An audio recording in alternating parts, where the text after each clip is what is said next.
कृष्णाय वासुदेवाय हरये परमात्मने प्रणतक्लेशनाशाय गोविन्दाय नमो नमः। এটি হচ্ছে একটি শক্তিশালী মন্ত্র যেটি অনেকেই করে থাকেন। আচ্ছা, আপনারা কি জানেন এই শক্তিশালী মন্ত্র ধাপে ধাপে মানে কি? চলুন জেনে নিই। ওম কৃষ্ণায় বাসুদেবায়, অর্থাৎ আমি প্রণাম করছি শ্রীকৃষ্ণকে, যিনি ভগবান বসুদেবের পুত্র। তিনি হলেন আনন্দ, প্রেম আর ধর্মের প্রতীক। হরে পরমাত্মা মানে যিনি এই জগতের সমস্ত দুঃখ, অন্ধকার ও মায়া দূর করেন, সেই পরমাত্মা ভগবান কৃষ্ণকে প্রণাম। প্রণতা ক্লেশ নাশায়, অর্থাৎ যিনি ভক্তদের সমস্ত দুঃখ কষ্ট নাশ করেন, তার নাম জপ করলেই হৃদয় থেকে দুঃখ দূর হয়।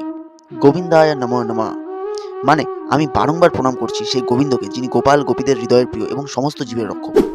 এই মন্ত্রটি জপ করলে মন শান্ত হয়, পাপ নাশ হয় এবং জীবনে আনন্দের স্রোত প্রবাহিত হয়। তাই প্রতিদিন কয়েক মিনিট এই মন্ত্র জপ করুন এবং শ্রীকৃষ্ণের আশীর্বাদে আপনার জীবন ভরে উঠুক সুখ ও শান্তিতে। গোবিন্দায় নমো নমঃ। ভিডিওটি ভালো লাগলে অবশ্যই কমেন্টে জয় শ্রীকৃষ্ণ লিখতে ভুলবেন না। চ্যানেলটিকে সাবস্ক্রাইব করবেন আর অবশ্যই প্রচুর শেয়ার করবেন। ধন্যবাদ।